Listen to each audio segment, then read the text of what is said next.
and just something inside me that needed protection, needed self-worth, and needed money at the time, because my parents were really pushing it. They were like, get out of the house.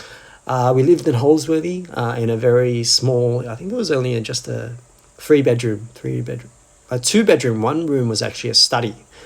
And yeah, they were kicking me out. So I was like, all right, you want to kick me out? I'll make some money and I'll show you, mum and dad. I'll really show you who I can be. And at the time, what happened was, I made that decision in my heart. I'm like, I'm going to join. And it goes, all right, you want to join? Okay, come next time, karaoke. All you have to do is drink half a cup to all the dialogues. Dialogue just meant bigger brother, or, the one that, you're under. Or you had one that was under, you were under, and then they had another leader, and then another leader, and then, the boss. So that they called that the long toe or long toe, and that meant the dragon head. He was the official leader of the triad. And yeah, and I joined, and I remember just slowly from a normal, just a normal school kid, a very shy and timid school kid, I slowly gained not only money, status, and pride, and self-worth. And for once in a lifetime, I became someone. And I think all human beings, young, middle-aged or old, want to be someone. And I remember, I'll put this into context. I remember people my age were struggling in uni. They were getting cheap $4 drinks at the bar. And and at the time I was buying Calvin Klein, Burberry. I still have my first wallet, first LV wallet. It's still pretty good shape, right? Still pretty good shape, just a little bit worn here. And I was buying LV, and I remember LV used to be the 2-story, not the Mason building, where it's right next to Apple. This was the original LV. That was where Burberry was before the massive Burberry building on George Street. So it was, I think, Newcastle. Might have been Newcastle, right? It was on the corner of Town Hall. I think the actual building is now MJ Bale. Yeah.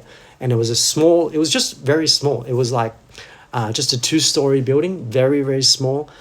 I think my first LV wallet, it was a genuine LV wallet. It was like, I think it's 500 something. And I slowly did jobs, and slowly the jobs got bigger and bigger. I was making money. Some weekends I was making 2-3 grand cash, 2-3 grand cash a pop. And then I went on to the big jobs that, 20 grand, 40 grand. I won't, just for my own safety, I won't go into what they were.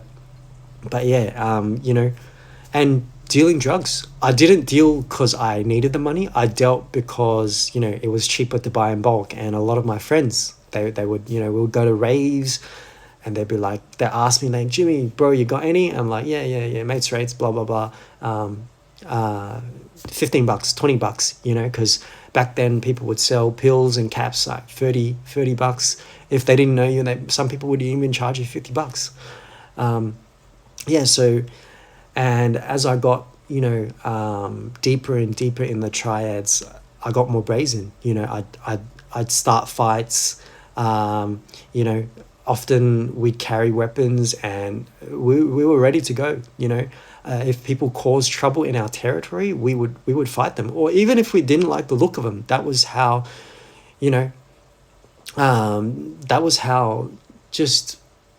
how gruesome and how aggressive we were. And I just thank God that the Lord really changed my heart.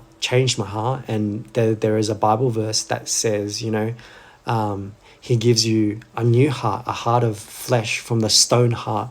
And what does stone heart mean? I was a nurse, a RN, mental health nurse for 12 years. A stone heart is just biblical euphemism for psychopathy. And what is the basis of psychopathy? Psychopathy is a person that can't feel. There's no remorse. There's no regret. there's no feelings, there's no shame, there's no guilt, there's no empathy, especially empathy, because that's, a lot of CEOs, a lot of presidents, they're psychopaths because they can make split-second decisions where people would live or die in a second, and that's part of psychopathy. You don't have to always be, a murderer or a lunatic to be psychopath. There are many psychopaths living among us. They have no emotions. They're part of the dark triads. They're either Machiavellian, psychopathic, and that I can go into detail in another video. But yeah, pretty much I became a psychopath. I felt very little emotions and things like that. And we would start fights all the time. We would protect our territory in certain places in the city. Certain karaokes belong to us, and we'd protect it. And I became a full-blown gangster, and not just a gangster wannabe, because there were a lot of we hung around a lot of gangster wannabes who weren't really in gangs, and just that wanted to live that life and get a tattoo, get a sleeve, get a whatever, get a chain, and they thought that was it. Wear Burberry or wear whatever. They thought that was it. They were gangsters. But no, I was a real Triad member. I probably didn't go shoot anyone, but I got into some really devious, some grave, and bad stuff, and that came with a lifestyle. And as I went to places that my feet led me, I collected spirits. I would often go to the Star City. Star City was literally at one point in my life, Star City, I was there every day. I'd go to work, finish my shift, boom, I was off, drive to Star. I was addicted. I was deeply, deeply addicted to, not only the things of the world, but, everything that the world has to offer. And I just want to say this to anyone who is contemplating or in the triads: you can get out.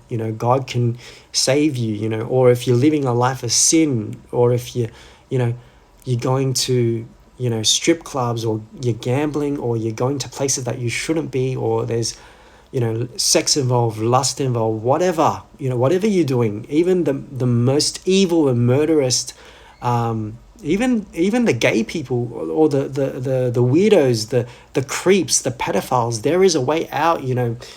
God is no respecter of persons, and he forgives all sin. He forgives all sin. So no matter how dirty or black-hearted you think you are, there is a way out. Not that I did all of those bad things. I'm not saying I did all those bad things. I'm just saying, I did some bad things, not all of them, but I'm just saying, wherever you are, however bad or unforgiven, or if you feel that there is no return for your life, it's not true. God can save you. And even if you've sold your soul to the devil, God can save you. I remember at one point I was dabbling in, magic and witchcraft. I was using The Secret. I remember one time I used The Secret and I pulled 1.4 grand out of a pokie machine in Chinatown. And, I played the dragon game, and the green dragon came on, and I think I pressed times 10 or times 6, I forgot. And boom, boom, jackpot, not jackpot, sorry, the feature. And I pulled 1.4 grand. And I was like, wow, this is easy. I'm going to do this. I'm going to be a professional gambler, I've often go to the Star and I play poker, and I go, from the low stakes to the high stakes. But, I was a terrible gambler. I was actually a not too bad poker player. I was a terrible gambler.